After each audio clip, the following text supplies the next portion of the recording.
Welcome to this episode of Ask John. I'm John Reuscher, and I will be interviewing, I will have important people interview John and ask him important questions, and sometimes not so important questions.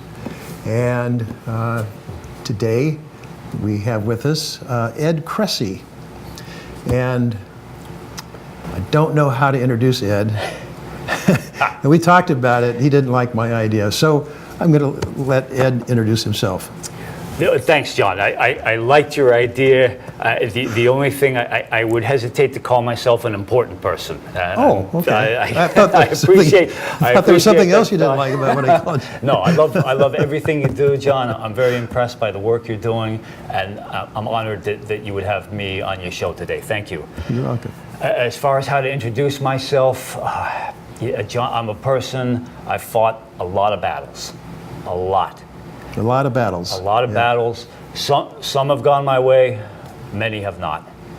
And we'll get into that in a little bit. But if there's one thing I've learned, and there's one thing your viewers can maybe take away, it's that we got to have perseverance. You know, we have got to have perseverance. We've got to find whatever that faith is, whatever that source of faith is, whatever it is that gets us to persevere through the failures, through the mistakes. Those things, they're going to happen. But Okay. it's what we do about them. This is what's going to happen. I will let you decide how Ed ought to be introduced, and we'll wait at the end. Okay. Maybe I'll ask you to send your notes and comments in. Call me, text me, whatever.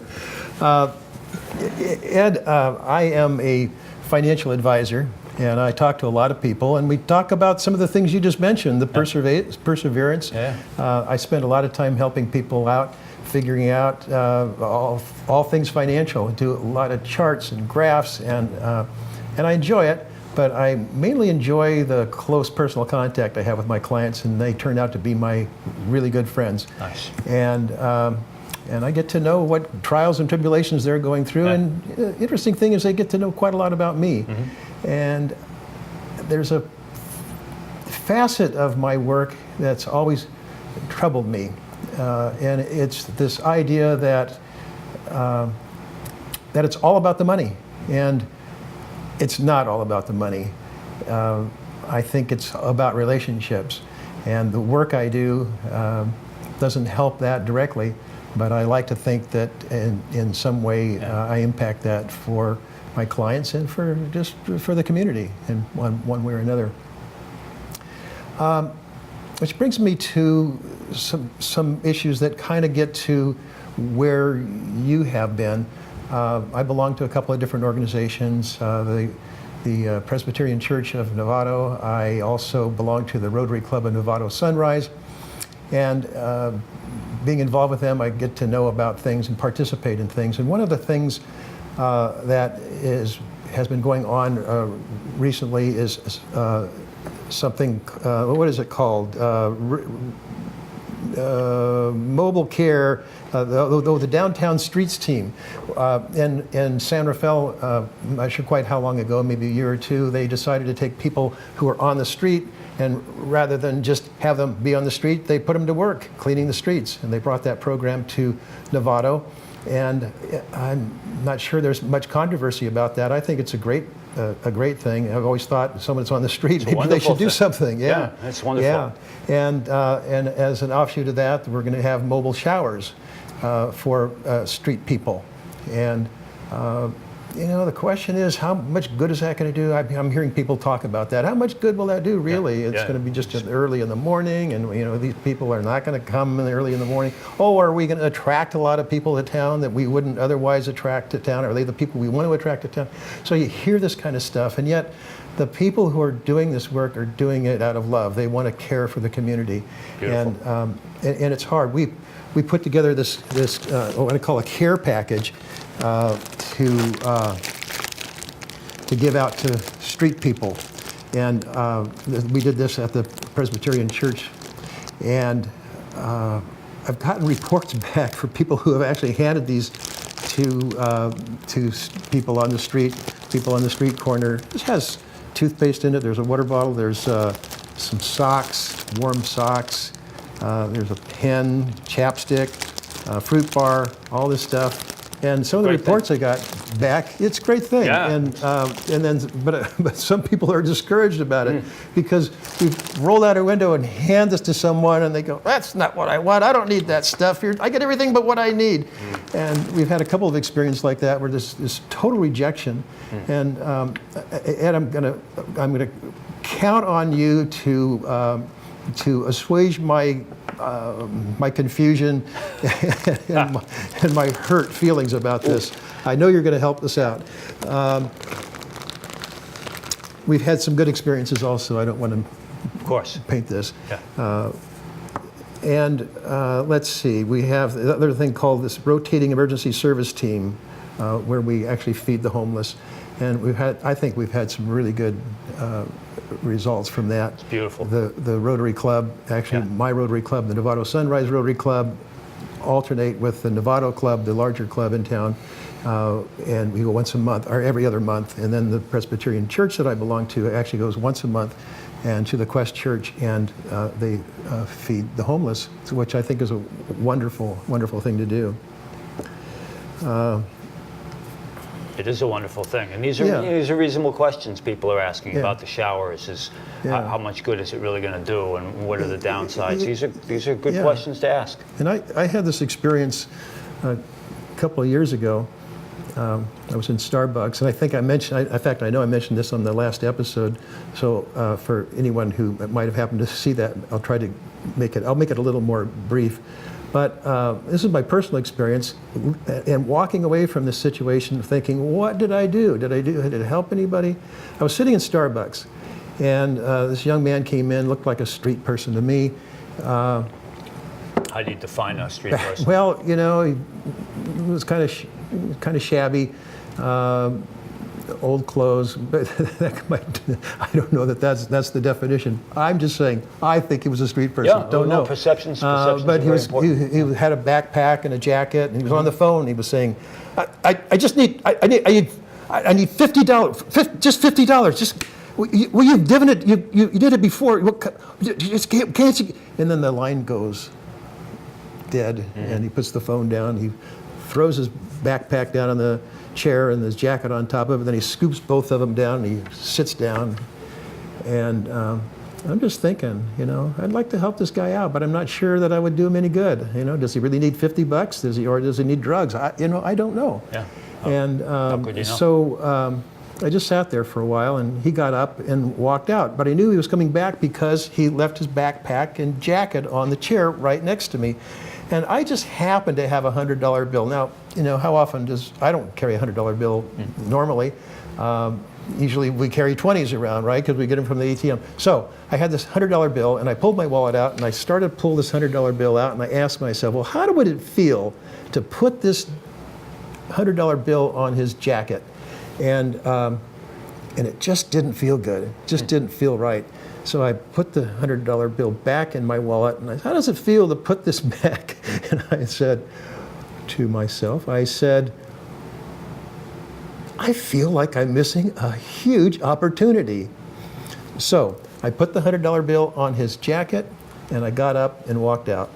Never saw the guy again. You never saw the guy again? Never saw the guy. I have no idea what happened. Well, first of all, congratulations, because I can see, I'm sitting right here next to you, and I believe your viewers can tell even the vibe you're sending forth through the television camera where your heart was. And your heart was in a wonderful place where you were doing something. You're not sure of the outcome to this day, but your intentions, from what I see, were very certain. You were doing something out of love and out of kindness. Kindness is never wasted. It's never wasted. Well, thank you. And that's where you were at. Thank you, That's Ed. where you were at. Well, good. Well, I really don't know. I mean, you know, in my heart, I don't know what happened. Well, tell me about you, Ed. Has anyone helped you out in that kind of a way? Have you been in that situation? I've been in similar situations, Sean, and let me can I paint a little picture for you? Yeah, please do. Imagine a guy, let's give him a name. Let's call him Reggie. Okay, maybe Reggie, he resembles the person you met at Starbucks. But Reggie is out there in a state of what appears to be deep psychosis. Okay, Reggie, he's having screaming matches with people who ain't even there. You know, this is Reggie. He's out on the streets. His clothes are torn. He's wearing a jacket with the sleeves ripped off. He's on drugs. At least from what you can tell, he's on drugs. He's high. He's been high for days. Reggie is stealing from welfare. He's stealing from unemployment insurance. He's going into supermarkets to shoplift food, to eat. Reggie truly believes that vast conspiracies involving his friends, his former friends, because nobody talks to him anymore. Reggie believes that his former friends, his family, the government, alien beings from other planets, Reggie believes that anything and anyone you can imagine is out to get him. And he's out there screaming it to anyone in the vicinity who might be they might be the disembodied voices he hears. This is Reggie, and this is Reggie's life, and it's been that way for years. Can you imagine all that? Can you imagine that guy, Reggie? Well, I think I've seen that guy, Reggie, but it's really hard to put myself in his place. Yeah. It's hard, but Reggie was me. That was me. That was the life I led for years as a methamphetamine addict, as a street person, and I feel the term you use is very appropriate. It's okay. I was only truly homeless for a very brief time, one of the worst times of my life. But I was a street person like that guy Reggie. How did you get there? You had a very successful career. I did, yeah. I was. You're making good money. You're working for a big company, and I mean, I don't know if we can mention the company you're working for. Is it okay to mention? I think it is. Yeah, Genentech. Yeah. They treated me very well. I was 5 years career. They were going to make me a manager. They treated me very, very well. And you had the house and the car, and I owned a home in San Francisco. I owned a home. Yeah. College degree. So what happened? Drug addiction for me. I was a drug addict for 20 years. Methamphetamine for 11. To me, addiction is a condition of self-hatred. I hated myself. I hated who I was. I was always, part of me was always this little kid who never stood up for himself against the schoolyard bullies. I knew the real me. I knew the selfishness. I knew the fear, the cowardice that was me. I knew all that about myself. So if you liked me, John, and we didn't know each other back then, but if you had treated me well, I would have thought that either you were out to get me or that you were stupid. Because how can you like me? I knew the real me, so I would have thought that you were either so deluded by something or that you were out to get me. Because I knew me, and that's what I dealt with, and I tried to destroy myself through drug use, and I almost got there. Came very close. Nights in homeless shelters, 2.5 months in jail, years of being like that hypothetical Reggie we just described. I was that street person in methamphetamine psychosis, wandering the streets, disembodied voices, conspiracy theories, and that's only the part I'm comfortable admitting. I mean, if I told you some of the bad stuff, it got very, very bad. So, what turned you around? To be 100% honest, John, people like yourself. People like yourself and the good work you're doing. Dozens, hundreds, thousands by proxy of people who I will never see again, who I will never have the opportunity to thank, who touched my life, who gave to me in ways that at the time where I was at, it didn't make sense. It didn't make sense somebody would be trying to help me, and we can get into that later if it's going to help your audience. But many people piled many small acts of kindness upon me time after time, and eventually I was able to put away that methamphetamine pipe. Eventually I was able to find a spiritual connection. I was able to work with, which is what I do now. I work with incarcerated men and women. How did you feed your addiction? You have to make some money. You have to get money to pay for the drugs. So you lost your home and your car, and so that was a source of money for drugs, I assume. And and then what? Yeah, you take a house and a car and a BMW motorcycle, and you can take relationships, and you can take people's trust, and you can take love. You can put it all in a methamphetamine pipe and hold a blue torch to it and smoke it up. Hundreds of thousands of dollars, and the material stuff, the money, that's Doesn't the matter. minor. That's the Doesn't minor matter. stuff. It's Yeah. it's the love that I betrayed, Yeah. and the people who I hurt. That is what really that's what bit the most. Yeah. That's what had the most teeth. And you're telling me earlier about these delusions that are so real, Yeah. and how they don't really go away. What does that mean? Yeah, so I had drug-induced psychosis. The way I understand, I had schizophrenia, but it was a drug-induced form of schizophrenia, and I would hallucinate and hear voices. You don't put down the methamphetamine one day and the voices go away the next. You know, it was a long process of coping with the aftermath. And the way I think about it is, if you look at a light bulb, like we have light bulbs above us in the ceiling, you look at a light bulb, you look away quickly, you're going to see that image of a light. Right. And you will see it there, but you never think it's real. You never think that image when you look away real quick. You know that even though you see it, that it isn't a real light. You know the light bulb is still over there, and it's just the image. Yeah. When I was in my psychosis, there was no way to tell between the bulb and the image. Oh my. And the symptoms, the symptoms that lingered and went on and on and on, the hallucinations and the conspiracy theories and the delusions, what happened was that became a manageable image.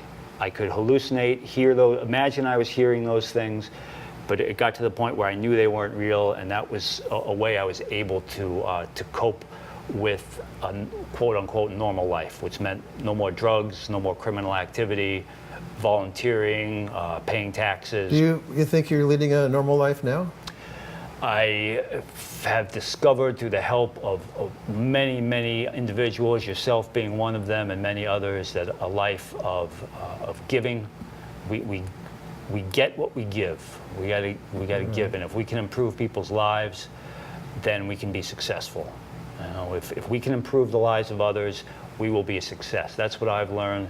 And yes, so I work for a wonderful nonprofit. Can I say their name? Sure, yeah. Okay, thank you. They're called Defy Ventures, like defy the odds. We work with currently and formerly incarcerated men and women. We teach them entrepreneurism and employment skills. We've got some wonderful statistics, less than 5% recidivism rate. And a very special thing we do is we take business leaders, entrepreneurs, men and women who've really succeeded in business, and we partner them with incarcerated and formerly incarcerated men and women. So the two really learn from one another. It's a wonderful program, and I encourage your viewers to find out more about it and get involved if that suits their interests. Defy Ventures. Yes, like defy the odds. Defy the ventures. odds, Defy Exactly. Ventures. Exactly. Yeah. Yeah. Excellent, Yeah. excellent. Yeah. And you're the recipient. Well, I'm going to ask you about that in a minute. But yeah. you're a recipient of some entrepreneurial help, I think. Yes. But I'm going to ask you about it in a minute. I'm looking at these pictures here. Yeah. Let me get this out of the way. Oh, sure. So looking at these pictures, and so what are we looking at here? Oh yeah, college freshman year. The small town kid, very small town in Ashburnham. Excuse me, in Massachusetts. It was called Ashburnham. This very little town. I escaped from, thinking that, you know, the big city, this is where it's at.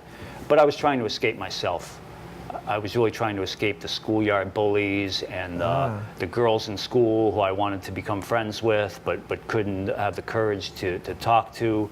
I was trying to escape myself, that I wouldn't stand up for myself.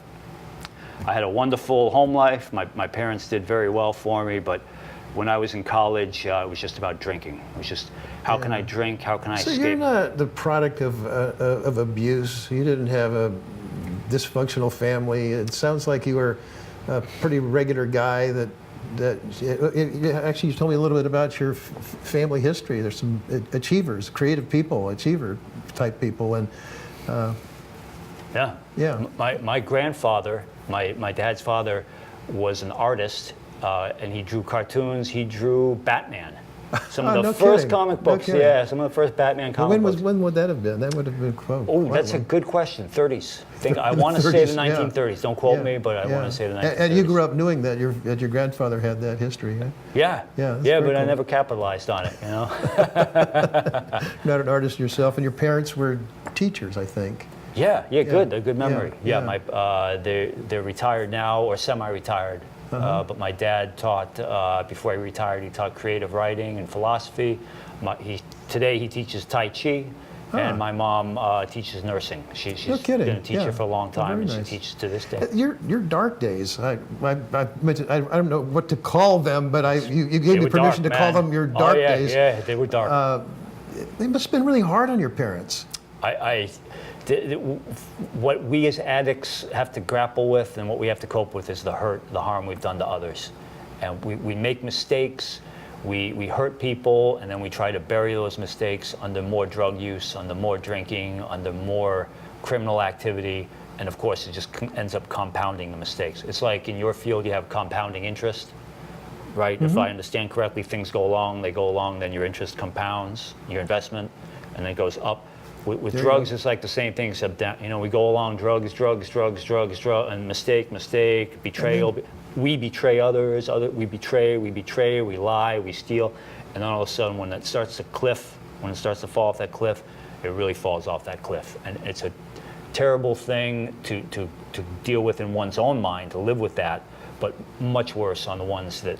I shouldn't say much worse, but as bad often. It's hard on the people that love you. Yeah, my family, my friends. I really let people down. I really let a lot of people down, and So this is a picture of you in high school, college, huh? Yeah, I left high school. Is this a dorm room here that you're sitting in? Freshman dorm room, Freshman trying to dorm bring room. the East Coast a little bit to the West. I'm sorry, I'm pointing, but your viewers can't see me point. Yeah, they'll see it on the screen. So, I left high school 1 year early. I did well on the standardized tests. no kidding. Yeah, I skipped You were my a smart kid. I did okay. You are a know. smart kid. I could do You're okay. a smart yeah. man now. a lot of us addicts are. We have potential. We have Yeah. potential. Me not more so than many others, but I did well on the standardized test. Left high school a year early, so here I should have. You look pretty good in that picture. Yeah, it was okay. Yeah, and you look pretty good in this picture. So what are we looking at here? Looks can deceive, my friend. Looks can deceive. This was. I wouldn't be off put by encountering this street person. One thing, John. A couple things. One thing that really stands out is what you and I are looking at right here is the color of my skin. I mean, let's face it. We're looking at a person who's a Caucasian male. And I think about this every day. This is what Defy Ventures and my colleagues who are formerly incarcerated have taught me, is that the mistakes I am making in this picture, which means I'm a daily methamphetamine smoker and a criminal in the picture we just looked at. I'm a pretty low level, but I'm still a criminal. But because of the color of my skin and because of my socioeconomic background, I stay out of jail until I'm, 34 years old. Now, even though I started making my mistakes when I was 16, my mistakes were letting myself become an addict and engaging. You sort of got a pass, didn't you? I got a pass, but because of my socioeconomic background, because of my skin color, society gives me unfair advantages. Right. And when we look at that, yeah, sure, this guy in the picture looks all right, but let's face it, the problem in our society, and these things sound obvious to say, but it's different to live it, is that the prejudice worked in my favor in many ways. And kind of against you because you didn't get the help that you might have gotten. I might have got the Maybe, help, but yeah. when I was dealing drugs in my college, I was dealing drugs out of an apartment that my parents paid for. If my parents hadn't paid for an apartment, I would have been dealing drugs on the street. Right. Probably would have got arrested if my skin color hadn't been the color that it is, Yeah. the prejudice. Yeah. And these things, what's the wonderful thing about Defy Ventures and about the work that you're doing and that I'm doing is that we're looking at solutions.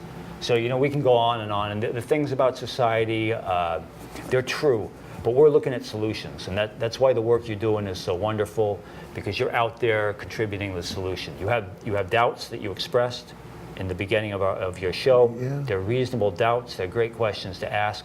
we're focused on the solution. That's what Defy Ventures is doing.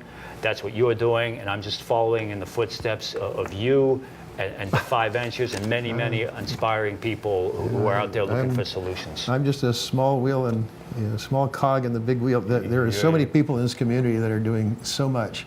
Yeah, and, well, you're one of them. I get to witness it. Yeah, and I do participate in some level. You do, yeah. Now and then, You touch people. And I hope there's some good that comes out of this conversation that we're having. I just love this picture. Actually, the picture that we're not showing that I really love is you sitting on bleachers with all these kids and everybody's. Tell me what was that all about? Oh, I became a self-defense instructor after I quit.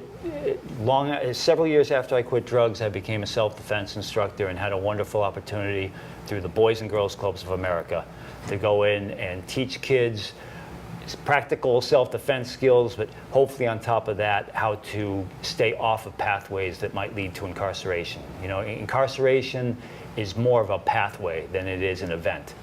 Incarceration is something that I believe often starts at a very young age and is a series of things that eventually end up in incarceration. It's things that have to do with society, it's things that have to do with a lot of different circumstances. I don't want to assume too much about any one individual. What I do know is that we can interrupt that pathway of incarceration if we start with youth at a young age. Many parents are doing that. Many older brothers, sisters are doing that. Many role models are doing that. You're doing that. I'm trying to contribute. It's something we can do. We can get to these kids at an early age, and we can do a lot. We can do a lot. You're doing good work. Yeah. It's really important, really important. And what are we looking at here? Defy Ventures. You don't look anything like this other guy. I can tell you that. I came nothing like that other guy. Got a lot of help. A lot of help along the way. I'm here. I'm off of meth. Several, 8, 9 years. I'm off of meth. Google. Incredible people at Google. Google sends busloads of people into prison to work with Defy Ventures and to work with incarcerated men and women. Google is in the picture we just looked at. They invited Defy Ventures and me to do a presentation. These are just people with hearts, with souls. They gave Defy Ventures a grant, I think $500,000 to expand from New York out to San Francisco. And Google is just, they hired my services to teach self-defense on several occasions, and just a incredible community of men and women who are really dedicated to social responsibility and making society a fair place and a beautiful place for all of us as much as we can get it there. And we can get it there a long way. You were telling me about, I forget, I think Google was involved in it, and there's other big tech corporations that you're going on a tour next week. Yeah. Next week. Yeah, Facebook. Facebook, okay. Sheryl Sandberg of Facebook. Jeffrey Weiner of LinkedIn. You're excited about it. Oh, it's incredible. You just lit up. Yeah, these are amazing individuals. These are leaders, and the people they lead who are deeply committed to driving forward social change, to solving the problem of mass incarceration that we face here in America. Over 2 million men and women, I think 2.3, I hear different numbers, but I think 2.3 million men and women are behind bars. 10,000 released every week. In this country, 10,000 men and women are released from incarceration every week, and we are here to help you. We are here getting released from incarceration. When you say we're here to help you, who is the you? Your viewers, okay, men and women. Yeah, well, you're helping. I mean, that's the greater point. Is you're helping those people that are at risk or actually, in prison or in trouble. But yes. As you do that, you're helping the community. It's a huge win-win. It's incredible to see these busloads of Google employees to show up at prison. Whether you're a coach, whether you're a mentor, whether you're an entrepreneur, a would-be entrepreneur. So you're talking about busloads of Google employees, but you're going on a tour. I didn't quite get what is your involvement? Oh yeah, I'm sorry. I jumped back and forth. You did that. I did. I kind of learned. We had a really enjoyable lunch today, and I kind of learned I learned that I need to keep you on No, no, you're doing great. No, You're doing it's- good. But it's yeah. exciting, So tell yeah. me about that tour. I mean, you just lit up one and then you forgot to talk about it. Come on. So yes, we're going. Defy Ventures is several entrepreneurs in training. When one goes into the Defy Ventures program, one is called an entrepreneur in training. That's the program I went through. We call them EITs. For short, an EIT is a formerly incarcerated man or woman who is becoming either an entrepreneur or an employee. So 89% of people who get rearrested don't have jobs at the time they get rearrested. So Ed, what are you going to be doing? Getting Okay. back. So the EITs, we're going on a tour. We're meeting with Sheryl Sandberg of Facebook, Jeffrey Weiner of LinkedIn, Aaron Levine, I hope I'm pronouncing his name right, Aaron Levine of Box, Jacqueline Moore. He'll from call me Google. and he'll call me and set me straight. Okay? Okay, I'm sure he okay. will. Yeah, Great, yeah. Great.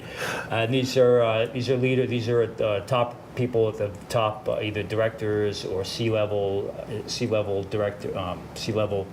officers Okay. at their various organizations who are dedicated to solving the problem of mass incarceration. It's a wonderful thing, and these are amazing individuals. So you're traveling with them? Yeah, we'll be traveling to their locations. Okay. Yeah, we'll be traveling to LinkedIn, to Facebook. We'll be going to Box. And you'll be presenting. What will you be doing? I may. Are you going to present or are you going to learn? You can do both, right? I think both. Yeah, Yeah. it's a two-way street. I think I personally may get a chance to present. Whether or not that happens, we'll be exposed to incredible individuals who inspire countless people in America and throughout the world. Excellent. Yeah. Excellent. It I is. can see why you're excited about it. I'm excited about it. Hey, in your dark days, Yeah. Yeah. in your dark days, did anybody try to help you? Yeah. And did you accept their help? How did that turn out? At times I would. One incident comes to mind where my aunt, my aunt, my close relative, bought me some food. I screamed at her. I cursed at her. I wanted the money for drugs. I didn't want the food. I wanted the money for drugs. This is a person who was and is like a mother to me. There's my mother, and then there's my aunt, who's like a second mother. I cursed and screamed at her for trying to help me. When you talk about Kind of like these guys, rejecting our help. It's kind of depressing. well, the one reason why How should we feel about it? One thing to keep in mind is when we're psychotic, I was a psychotic, we don't think we're hearing voices, we are hearing voices. We don't think that there's a conspiracy out there, we believe that there's a conspiracy.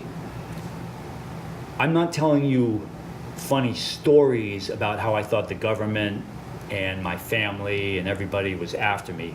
Those are things I believed. As sure as I believe this table right in front of me is solid and real, I believe that these conspiracies and these voices were real. When you encounter these individuals who are suffering, who may be suffering from mental illness, to hand me, if you had gone back and you had tried to hand me a tube of toothpaste back when I was a street person, I might very well have thought that tube of toothpaste contained a microtransmitter that was going to bury itself somewhere in my neck so that the government could influence my thoughts. I believe these things. That's what you may be facing, you or anybody else who tries to help an individual suffering from mental illness who you may encounter out on the streets.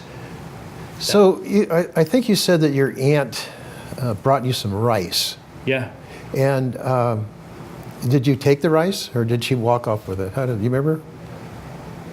I probably took it. It doesn't matter. I probably But thought I here- could. Well, I probably thought I could sell it for methamphetamine, so I would have sell it, taken yeah. anything I thought that I could Oh, Ed. sell the trade for Yeah. drugs at the time. I Yeah. probably took. Oh, my friend. But here's my question. Did the rice do any good, or did the offer of help do you some good? Eventually, it did me a lot of good. Yeah. Yes. Eventually, It's the offer, isn't it? It's the It's offer. the offer. It's the extension of love, of caring, of the connection. Yeah. Yeah, Kindness is never wasted. yeah. Kindness is never wasted, and the people the man or the woman who rejects your offer of your care pack may very well be the man or woman who a week or a month or a year from now thinks back to that kindness that you displayed and is doing 10 acts of kindness on your behalf. Yeah. You will never hear that from the man or woman who you helped. No one. We'll never get that satisfaction, will we? You won't. Some of the We just have to understand it. We just have to know it. It's kind of like faith, isn't it? Faith? Very much like. Would you call it faith? I would Yeah, call it absolutely. faith. I Yeah. would call it faith. Yeah. Law enforcement officers, some of the people who helped me the most. I will never. I don't know the law enforcement officers' names. I will never see them again. I will never get a chance to thank them, but they helped me.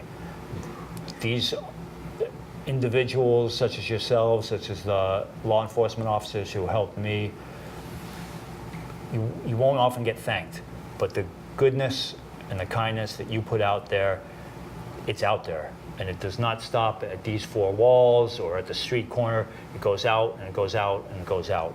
And this is what you're putting out there, and it comes back to you. That's really good to hear.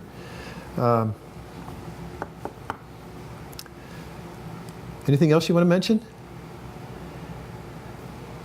If you really want to transform your life, if you're looking for inspiration, if you're looking for power to drive your actions, if you're looking for purpose to guide your decisions, if you're looking for a sense of perseverance to solve some of America's most troubling problems, look to Defy Ventures. Consider getting involved. We would love to have you on board. And if I'm a parent Yeah. of someone in that situation, or an aunt, or a sibling, Yeah.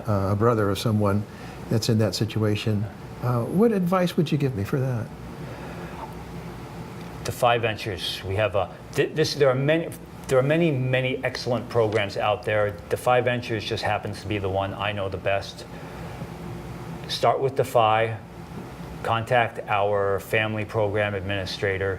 Do the research on who else is helping persons in your set of circumstances. 2.3 million men and women are incarcerated right now. Most of them have families. There are many others who are suffering with you. There are many others who are going through similar pain as what you're going through. Find them, communicate with them, bind with them, support one another. I am here to help you. Defy Ventures is here to help you. This great man right here is here to help you. The help is out there. So, on this side of it, we have to sort of overlook the rejection, don't we? You gotta. Yeah. And it just occurred to me. I told you about this, this story about this kid in Starbucks. Yeah. And it just occurred to me that I didn't really know why I didn't want to face him. I didn't really know why I walked out before he came back. But it just occurred to me that I was a coward. I really didn't want to face the possibility of rejection. I didn't want to have the conversation where I wasn't going to be thanked for doing a good deed. I have a friend who says, "No good deed shall go unpunished." But I didn't think that one ought to be punished in any way at all, so I left. Now, what do you think? What do you think happened? Yeah. We were talking that I think you quoted Napoleon Hill, right? Yeah. Yeah. That if you can have any thought, if there's a multitude of thoughts you can have about any situation, pick the one that you wish was the truth. Yeah. So yeah, I believe. This is what I want to believe. I believe that it wasn't about the money. This kid was asking for $50, but it wasn't about the money. He was trying, and he didn't even know it. He wanted connection with someone. I'm going to assume that it was his mother. I don't know why I think it was his brother. I don't know, but he wanted connection with someone. And it wasn't about the money. And whoever it was has given him $50 so many times that he knows that's how he can get attention, that he can get connection to someone is by asking for the $50. And if it's denied, then he can keep going back and asking for it. Yep. I gave him $100, and it disrupted all of that. It disrupted for him, and it disrupted it for his brother. And so I think there's some thought process that happened. Who knows what happened? This is what I want to believe. I want to believe that he somehow figured out that it wasn't about the money, that now he doesn't have a reason to call his brother or his mother or his father, and he's going to find another reason to do so, and it's not going to be about the money. It's going to be about the connection, and they're going to come to grips with it. It's wonderful. I just turned this kid around, didn't I? It's all in my mind, but I feel really good. Yeah, it's a beautiful story. I've heard enough stories out there. I've heard enough stories from people that that's very possible. What you're describing, it's happened before many times. Yeah, well, thank you, Ed. Of course. This has been wonderful. It has. I knew we'd have a good time, and you have such a message to bring. Any final parting shots? Any thoughts that you'd like to put out there? Thank you to you. Thank you to all your viewers for the opportunity to express these sentiments and to be here this afternoon. It's wonderful. Yeah, I really appreciate you being here. I think you're performing a wonderful service for all of us. Thanks, John. And thank you for watching. We will have more episodes of Ask John. I'm not sure I can top this one, but please tune in. And until next time, take care.